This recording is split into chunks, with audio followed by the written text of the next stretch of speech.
am starving and decided to make some Vietnamese spring rolls using rice paper wraps. These are from Whole Foods. Most of my produce is from Trader Joe's. I've got mint, cucumber, red pepper, some teriyaki baked tofu, and some multicolored radish, which I'm gonna go ahead and slice up and get ready for the spring rolls. I'm heating up some water right now, and I'm gonna let it cool down to sort of like a warm-ish temperature. And while that's happening, I'm gonna slice up some veg and wash it, of course, to put in my wraps. So I'll just show you really quick. I've got tofu, red pepper, cucumber, mint, and I should do my radish as well. Next step, I'm gonna pour the hot water into this flat plate, put my rice paper in, submerge it. It's kind of curling up a little bit. You're supposed to leave it in for like 10 seconds to 30 seconds. I have found that if you leave it more than like 12 seconds, it gets to be too hot. And then go ahead and lay it out.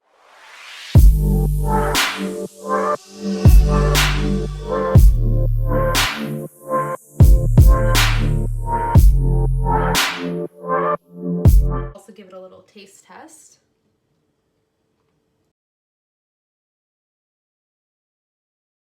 This is awesome. So I'm gonna give it a 9 out of 10 for strength of the roll as far as how well it's held up. I'm gonna give it an 8 out of 10 for flavor because some of these veg are a couple of days old, so they're not super crisp and juicy, but they're still really good. I'm gonna give myself a 9 out of 10 for overall performance as well. What do you think? Have you ever made spring rolls? If so, let me know. Let me know if you have any tips for how to make them better, whether it's rolling technique or ingredients, dipping sauce, whatever it might be. Let me know. Hello, welcome back to my kitchen. Today I'm just quickly roasting some cauliflower and sweet potatoes because I've had them for a while. So I just want to make them. So I've just kind of parsed the cauliflower into little cubes, and then I'm gonna toss it in some chili oil and some spices and then pop it in the oven. And I've got some sweet potato here that I've started to peel. Oh, it's white on the inside. I wasn't expecting that. Is it still a sweet potato if it's white on the inside? Strange. I've only ever seen like orange ones, so wow, I feel like I just keep having so many discoveries in this kitchen while I'm on camera. Just like, wow, is that how that was supposed to go?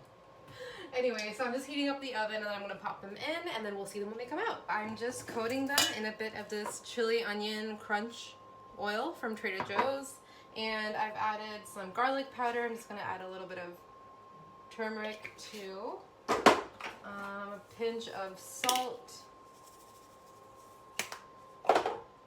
and some red pepper powder as well for good measure. And just give it a big stir.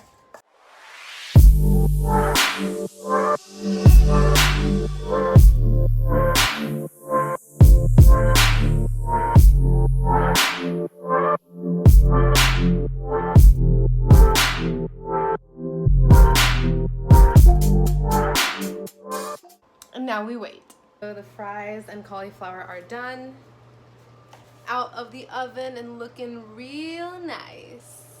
Time to eat. This is the final meal. So I've paired it with a bit of chimichurri rice that I had left over. Got the roasted broccoli, roasted, I still don't actually know what these are. I don't think it's sweet potato, unless it's the white sweet potato, but I don't know if I've ever tried that. So yeah, that's what I'm looking at. I'm pretty excited. Hello and welcome to another day in my kitchen. Today I'm going to make some Kichadi, also known as Pongal in South India. Typically it's made with whole yellow mung beans and rice.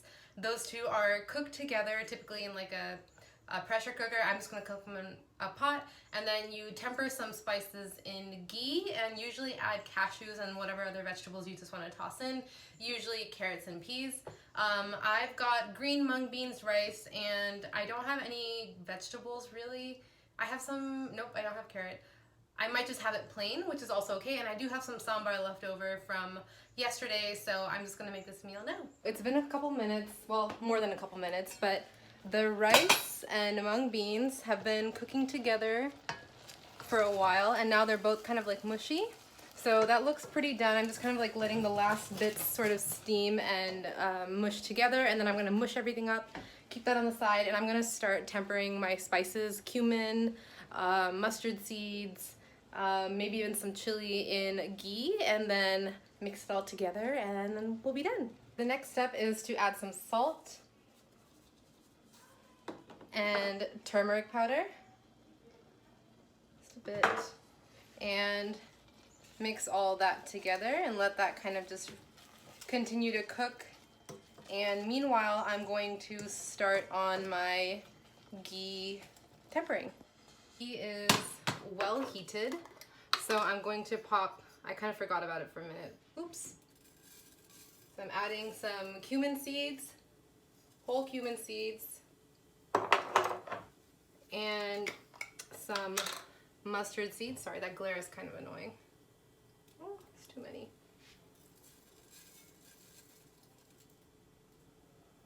The thing about mustard seeds is they kind of spill everywhere, which is really annoying. So, got everything in the pan. I should actually be using a different, use this.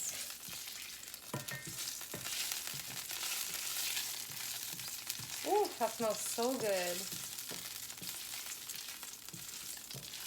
Kind of let everything toast. So now for the fun part. Sorry you're so low. Here's my Kichadi mix, and here is the ghee, cumin, and mustard seed. Oh, do you hear that sound, that crackling sound? Hello there. Today I am preparing some idli batter to make tomorrow. Idli is a South Indian dish made from a mixture of ground idli rice, which is sort of like a short grain white rice, I think, and a type of lentil called urad dal, and a little bit of methi, which is, I don't actually know what it is. It's a thing. Anyway, so you soak these things. I actually soaked them. I put them in the bowl with some kind of warm water this morning around 7:30. It's now midday, about 12 o'clock, and I think they've soaked enough. So I'm just grinding them in my blender. You have to grind the two things separately. So I've just been grinding the idli rice in here, adding a little bit of water. You want to take the water out and just grind the rice, and then slowly add in little bits of water as you need just to kind of blend it. So I've done that. And next I'm gonna grind the urad dal that's been soaking with a little bit of methi, and then I'm gonna mix the two together in this bowl and then put them in the oven, lightly covered or tightly covered to ferment kind of during the heat of the day. And then when the batter has risen, after a few hours, then I'm gonna mix it, add in a bit of salt. I actually may add salt before. No, I'll do it after it's risen. And then I'm gonna pop it in the fridge, and then I'm gonna actually make the idlis tomorrow along with some sambar. Typically after I make the batter, I just pour it. I've already poured the idli rice batter in here. You're supposed to blend them separately and then combine them in the bowl. Combining, mixing, give it a little taste. Could be a little bit more salt. These are meant to be eaten with a savory side, either like a chutney or a sambar of some sort. Sambar is like a soup, gravy kind of thing, native to South India. So yeah, you just don't want it to be like bland, because the last batch of idlis that I made, I forgot to add salt, and you could tell even when you're eating it with something, and you just don't want that. So that's kind of the point here. Oven open, light on, and in you go. Happy rising. I look a hot mess, so I'm not filming myself, but I am making a couple of different things tonight. I normally never cook at dinner time, but I'm hungry today and I felt like a hot meal. So I'm gonna make some tomato dal. I've already been boiling the masoor dal, so that's on its way. I've also chopped up some cauliflower that I'm going to fry up with some peas just for a side curry. And I'm probably going to make a little bit of white rice or a quinoa as well on the side. Alright, update. So I have tempered some spices and I'm now frying up some cauliflower and peas for the curry. And then on the side, I've got the masoor dal, which is pretty much cooked. So I'm just going to toss in the tomatoes and spinach and some spices. I'm making just a little bit of plain white rice, but I'm sprinkling in some cumin seeds just for flavor, so it's a little bit tastier. And there's the final product. Sorry I'm not focusing on the filming, but you get the idea. We got some jeera rice, cauliflower and pea curry, some dal, and a bit of Greek yogurt. Looks good. Hello! I have decided very last minute to vlog today because I'm making lunch and I thought this would be a cool addition to have in my what I eat in a week / cook with me for a week video. So today I've already started cooking, which is why I'm not going to walk you through the whole process, but today I am frying up some vegetables. I'm actually back on trying to be plant-based, mostly plant-based. I never like to say I'm vegan or 100% plant-based just because it's not sustainable for me. There are times that I enjoy eating things like Greek yogurt, or I'll indulge in a little bit of cheese if I eat out somewhere. But I'm trying to be more plant-based in my own home cooking. So today I am making sauteed vegetables. They're going to be a little bit more Indian spice, so I'll probably use like cumin, chili pepper, maybe a bit of jeera, black salt, which helps give food a really great sulfuric taste.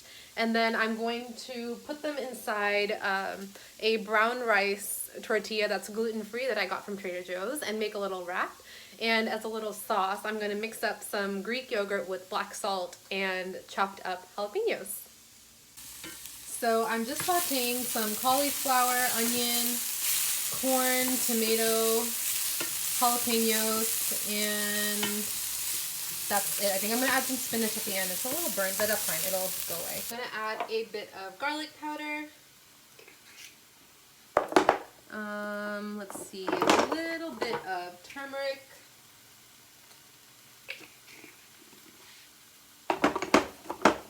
Some cumin powder. And a bit of red pepper powder, because I like it spicy.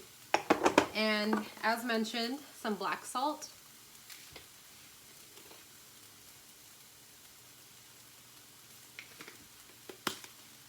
And stir it on up. Also, a fun little trick for if the bottom of your pan starts to get a bit blackened or burned. Fun little party trick. Add a splash of water. And it's gone. Immediately, just like that. Magic! I'm also going to sprinkle on a bit of nutritional yeast just to give it a little bit of that plant-based cheesy goodness. For the sauce, I've got some chopped up jalapenos. I'm going to add a tablespoon of Greek yogurt. And just a pinch of black salt.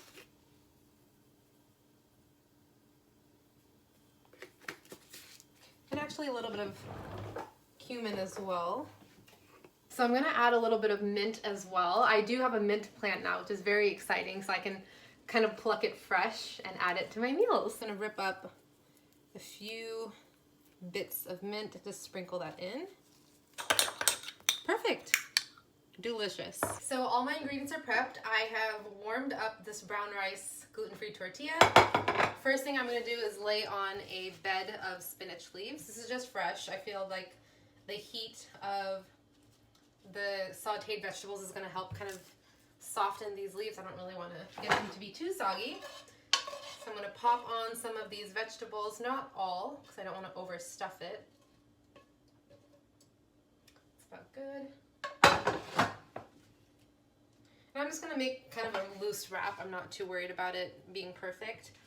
Got some avocado, because I love it. And finally comes this delicious yogurt sauce mixture that I'm just gonna spoon on top. Like so.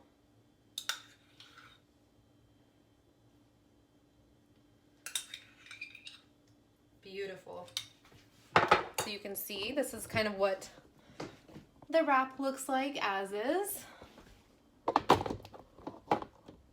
And then I'm gonna go ahead and just pinch the sides together.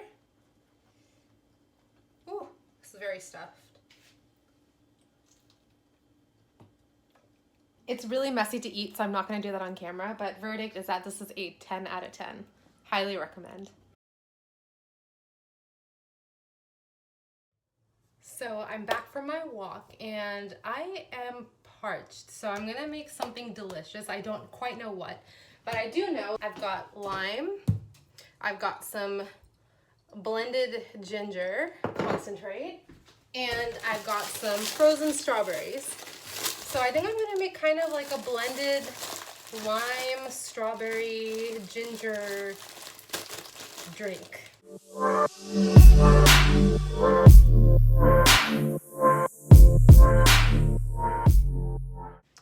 All right, so I've blended together some frozen strawberry that I just briefly rinsed, half of a lime, some ginger that I just blended with water and keep in a bottle to use for tea or to add to just cold water for some flavor. So I've blended these three things together. I'm gonna give it a quick taste and see whether it needs a little bit of honey or if it's good as is. So let's see.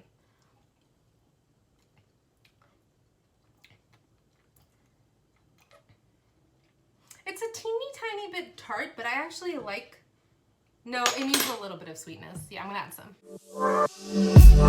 I've blended it up with a teeny little spoon of honey. Ooh, got a little chunk in there. That's all right. The last bit's out. So I'm gonna add a couple of cubes of ice, just to cool it down a little bit more, and a couple of fresh mint leaves for flavor. That looks pretty good if I say so myself. Hello everyone, welcome back to my kitchen. It is Sunday it is Friday afternoon. Wow. Okay, time to get a watch or a grip on reality, apparently. So today, as part of my week of cooking, I wanted to show you something that I'm baking for a friend's birthday. It's a surprise party for her, and I wanted to bake something because I feel like handmade things are such a labor of love, and I love my friend so much. So I am going to be baking today an almond orange cardamom cake. I've made this once before, sans the cardamom, and it turned out amazing. It's gluten-free because it's using almond flour. It's a little bit lighter on the palate because it has like orange and almond and all these very like light flavors compared to a more traditional cake that's say made with like chocolate or cream, things like that. It's definitely a little bit of a lighter flavor palette, but still so beautiful, such nuanced flavors. And yeah, I'm really excited. So first step in the process is to boil the navel oranges. So ingredients wise, it's pretty basic. We have almond flour, apple cider vinegar, which may or may not actually be an ingredient, but I might just toss them in because I feel like it would be nice. Vanilla extract, baking powder, eggs, cardamom. I'm gonna add some ginger and cinnamon too. These three flavors are not in any of the actual recipes. I'm just adding it in because I'm Indian and I like spices. And I'm subjecting all my friends to it as well, but it's okay, they love it. And I'm also gonna be substituting the sugar for honey. You might wanna add like powdered sugar on top for looks, but we're gonna see. I may not do that, we'll find out. And these are some almonds that I hand slivered yesterday, a true labor of love. And of course, the navel oranges. So I'm gonna go ahead and get started with the boiling. They have to boil for like an hour or like 2 hours to like really become soft and get the bitterness out of the rind. So that'll be, yeah, I'm not gonna film myself doing that. It's been about an hour and a half and my oranges have finished boiling. The steps say to now drain the water. You can see there's 2 little oranges in there. I have to drain the water out, cool the oranges, and then blend them into a puree. It says to first cube them and then remove the pith, which I think is the white part. I'm not sure how I'm supposed to, oh, they might mean like the straggly white parts, right? So drain it, cut them, blend them into a puree, and then keep it aside. Just cut off the very top of the orange. Ow. Mistake, this was a mistake. Okay.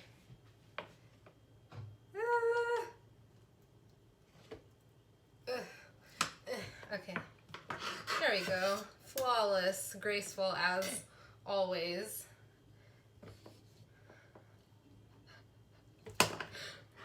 Okay, that's something. I don't know what they mean by remove the pith. In every recipe, so when I made this a few years ago, we were just allowed to blend the whole thing. There are no seeds in here, and there's no white pith, so what are they talking about? What am I supposed to remove? Okay, I need to check this out. Hold on. If it wasn't clear already, I'm not a baker. I'm more of a cooking person, just because baking stresses me out with all the steps and the precision that's required sometimes, and I'm very impatient, so I often like skip things or do them out of order. So that's why I like cooking, but hopefully this will go well. We'll see.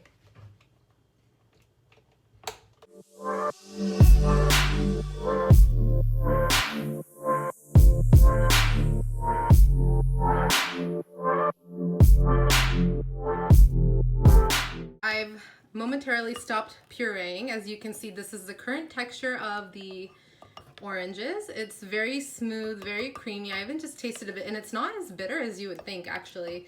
I think the boiling step really removes the bitter elements from the rind and the peel, so this is actually really delicious on its own. I think we're done. Well, with this step. There's so many more ahead. But next step says to beat 6 eggs in a bowl, and then add the almonds, salt, sugar, I'm using honey instead of sugar, baking powder, and the orange puree.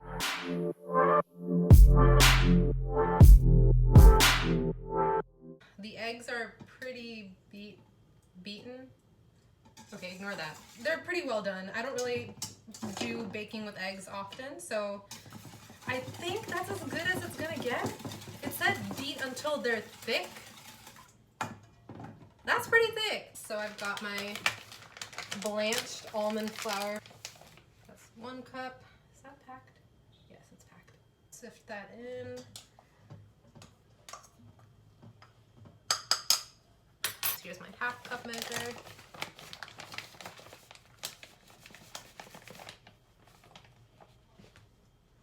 Feels like it's slightly over 1/2. Oh well. Progress, not perfection. I don't think that applies to baking though, just like life in general. But I'm gonna pretend it applies to baking too. Anywho, let's do a time lapse.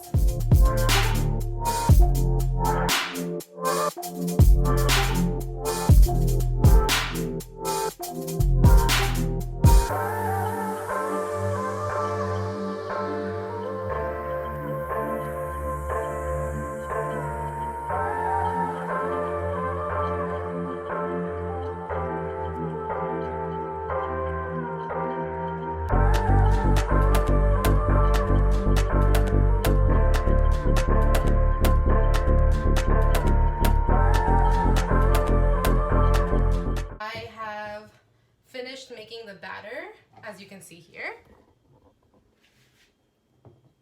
It's a pretty good consistency from what I can tell. All that's left to do now is put it in the pan and bake it. My friend, who is hiding off screen, has graciously bought me 2 cake pans, cake tins to use, because my other alternatives were a rice cooker bowl, a glass Ziploc thing, and this rusty pan from my neighbor, who I hope doesn't hear this. So I'm gonna, because there's a lot of batter in here, so I don't really know that it's gonna fit in one pan for sure. So I've greased both pans with some coconut oil, and now the batter will get poured in. I don't know what the right way is to do this. Should I? Time difference if split in 2 pans. We can do math. All right, into the oven they go.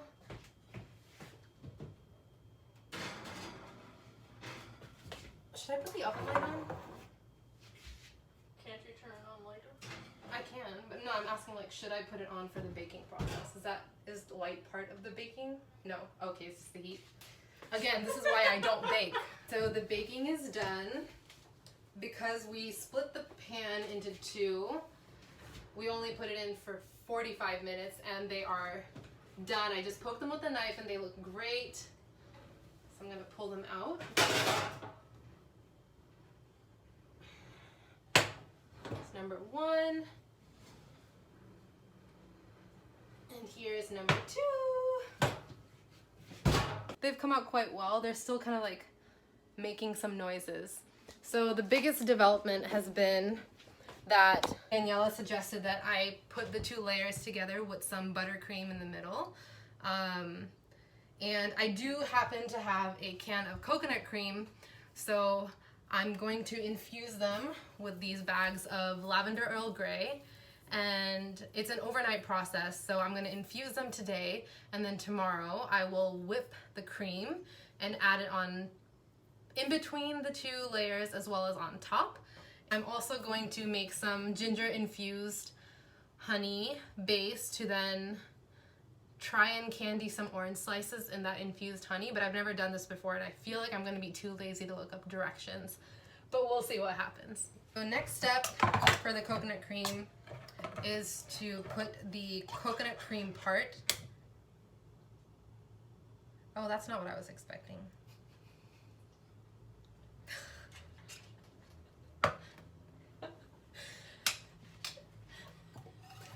Okay, I was expecting, yep, that's not at all what I was expecting. Damn, okay. Well, what I was expecting, which is typical for canned coconut cream, is the cream like solidifies up at the top and there's the liquid at the bottom, but this was fully just mixed in. Okay. It's I don't know what to do now. Okay, we'll go with it. The plan is to put the cream on the stove, heat it up, take it off the stove when it's warm and melted, which shouldn't take long now that it's already in liquid form, and then put the tea bags in and steep it for 45 minutes. Yes, okay, let's do this. Cut to many hours later, and I am heating up the coconut milk and infusing it with 3 bags of lavender Earl Grey. Coconut cream didn't separate until like the hard part and the liquid. So I'm going to infuse it for now and then put it in the fridge overnight, and I think it should still separate in the fridge overnight while infusing. So yeah, there's that. So it's the next morning, and the last 2 steps that I have to do are to whip the infused coconut cream for the cake topping and to candy or oven dry the orange slices that have been marinating overnight in my ginger honey infusion. So let's check out. It's like ripped out my hair. I'm hoping it will have separated overnight where the cream settled and then the liquid rose, but let's see what happens.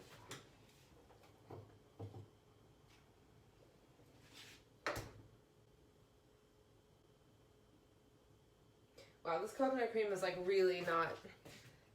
It froze in the fridge. I'm so confused.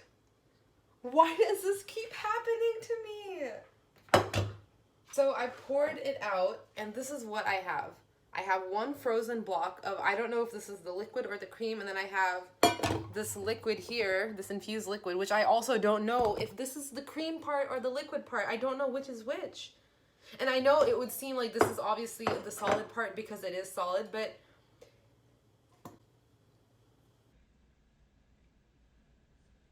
I don't know that it is. It looks like ice. I don't know. I have no idea what this is. This is why I don't bake. Here's my plan of attack. I took a look at the solid part and it broke apart easily, so it's not frozen. I think this might actually just be the cream, like super hardened. So I'm gonna put these chunks back in the fridge to keep them cold.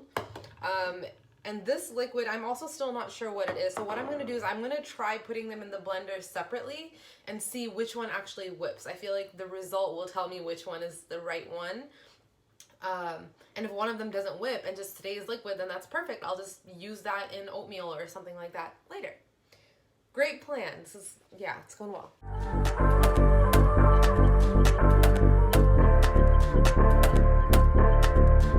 Let's have a look. I've been kind of pulsing it, slowly adding in some of the liquid to the cream, and it's kind of coming out to be this like weird chunky texture. It's not quite whipped, but I have some faith that it can get there.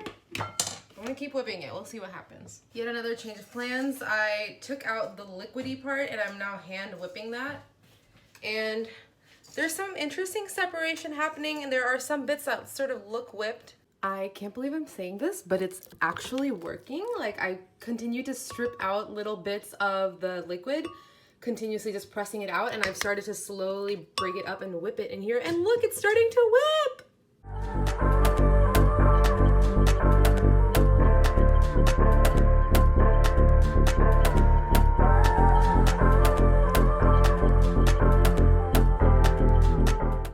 Well, took my eyes off of them for 1 second while the coconut cream finally started to whip, and some of them got a little burned, but I think it's okay. I think I can like kind of scrape off bits that are really burnt and hopefully save the rest. So I'm just doing one thin layer of the coconut cream in between the 2 layers of the cake. I'm not gonna make this layer super thick. I just really need it to like bind the 2 layers together. So just kind of roughly coating it. I'm not minding if this is like super whipped or not. I just kind of need it to do its job, and then I'm gonna keep whipping the remainder of the coconut cream so that could be really fluffy, and that's what's gonna go on the top layer of the cake. Okay, so first layer has been creamed, and I actually took the top layer off and added some almonds, crushed almonds on this layer, just so there's crunch on every layer. And here is the second layer that I have just finished decorating. I did my best to salvage the orange slices, kind of press them in. Now I'm starting to press the almonds into the coconut cream, which has kind of solidified the second it touched the cake, since the cake was refrigerated overnight. But I think it's gonna be good. I think it'll be kind of like a nice refined sort of rustic cake. So I'm currently just pressing these almonds into the cream and the batter so it doesn't really like come out. Oops, damn, cracked it. Yeah, it's pretty hardened. So yeah, I'm just gonna sprinkle some cardamom powder on top, and I think that'll be it. Voila! And the cake is done. So I just added the orange slices on top, pressed in some almonds. The coconut cream hardened pretty quickly, but that's all right. And I just almost forgot, but I just sprinkled some cardamom powder and crushed up some saffron, which you can see like there. I just kind of sprinkled it on top just for a little bit more flavor. So yeah, she's done. Good morning. Today I'm going to make some vegan coconut cream, mango, cardamom, turmeric, ginger, saffron ice cream. It's a mouthful, but it's very hot where I am today in Oakland, and just the Bay Area in general. It's been super, super hot, getting into like triple digits, which it almost never does. So I feel like some ice cream is in order, and I'm making it vegan, so it's healthy-ish. And anyway, it gives me something to do, and I'm making it from scratch, so I'm learning something. Let's get started. I'm kind of doing this by scratch. I don't actually know like a recipe, and I'm too lazy, as per usual, to look it up. So I'm just gonna kind of use the same steps that I used to make the whipped coconut cream for the cake that I made earlier, and just follow a similar process. So I got this organic coconut cream can. So it's smaller than like a typical can of coconut cream. It's like just the concentrate. There's like no liquid. So I'm gonna whip that in my blender now that I know that my blender can whip things. And I'm probably gonna add oat milk to help move it along as needed, just to give it extra richness. I'm also going to blend in some frozen frozen coconut mango.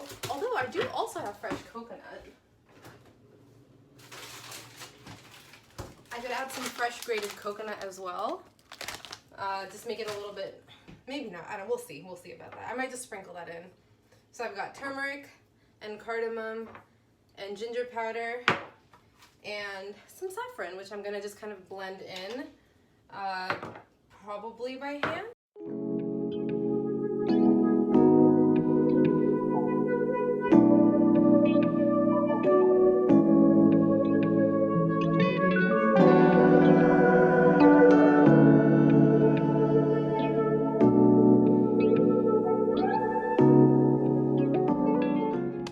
Blended the coconut cream with the frozen mango.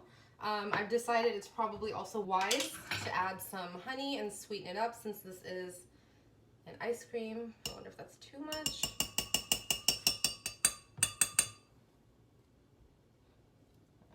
Okay. It is ice cream after all. And a bit of vanilla.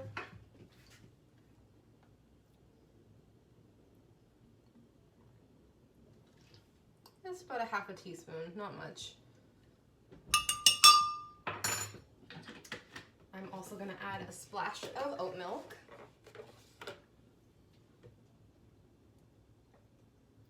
Again, just for added richness. Some turmeric, just a pinch.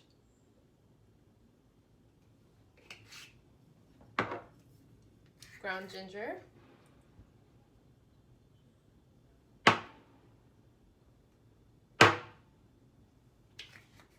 And lots of cardamom.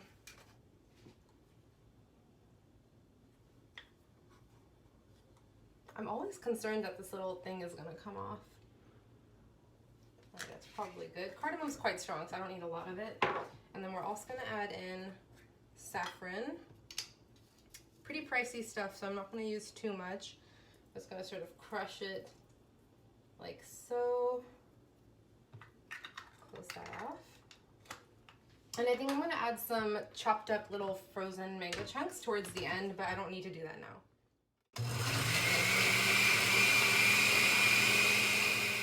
I'm gonna do a quick taste test. Oh my God. It tastes like lassi.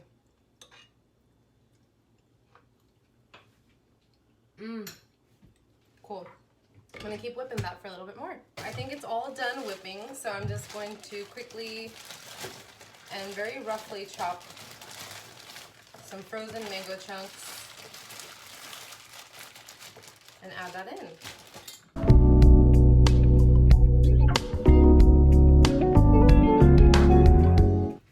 Okay, so I've got this glass box.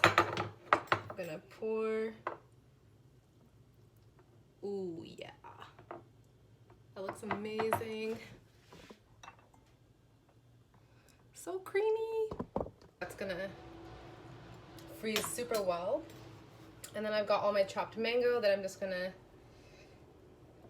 try and distribute throughout.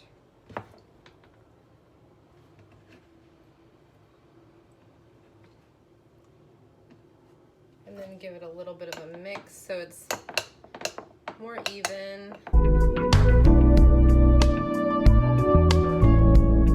And voila, we've got mango lassi ice cream ready to pop in the freezer. I think it's gonna be really good. It looks really good. It tastes delicious. Sweetness is perfect. And I think it's gonna freeze really well so that when I scoop it out, it comes out in like perfect chunks. So excited. So I'm gonna pop this in the freezer and then check on it in a few hours.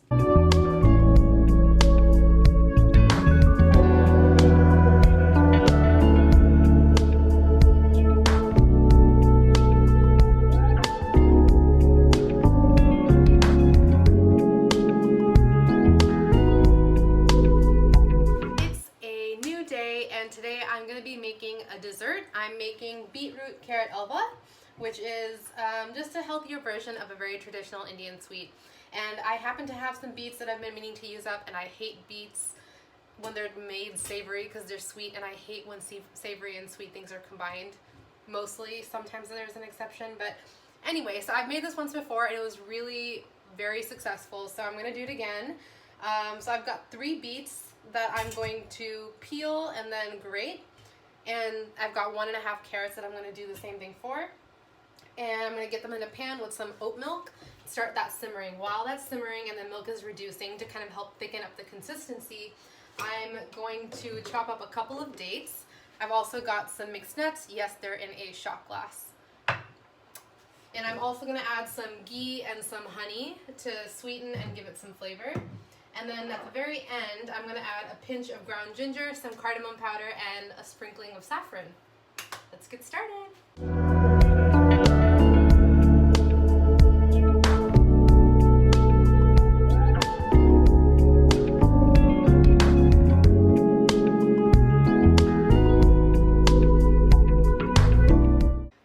Interruption to show you exactly how messy this has gotten. This has been used a million times. Mess. 10 years later, we have a plate of grated beets. Now on to the carrot.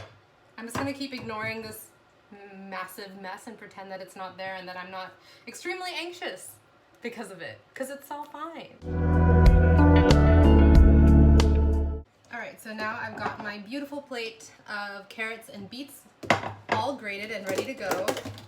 I'm going to quickly just get a couple of dates chopped up to toss in for sweetness. And this will just help me have to add less honey, which is great. Actually, I'm just gonna, wow, it looks like I've already pitted all of these. Good thinking past me. So I'm actually going to rehydrate them just a little bit in some warm water, and I'm going to get this stuff on the stove. Getting the stove on, I'm just going to add a little pinch of ghee to begin. Alright, maybe that's more than a pinch. Oops.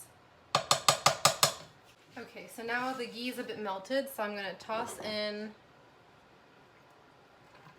all the beets and carrot.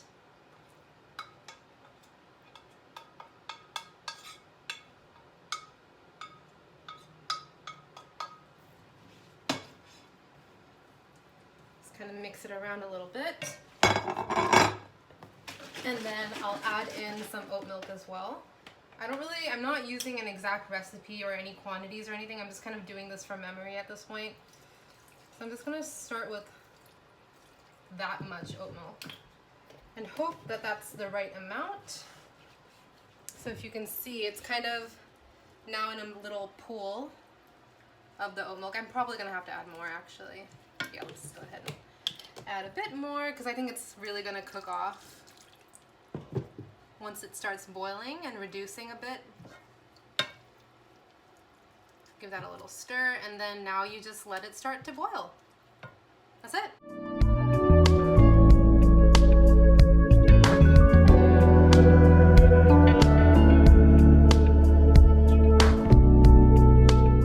It's been a couple minutes and this has been cooking down. You can see the oat milk is starting to really puff up and boil quite a bit. So I'm leaving it open, the pan open, so that the air really evaporates and keeps reducing down and thickening, and you can see the beets and carrots are starting to cook down as well.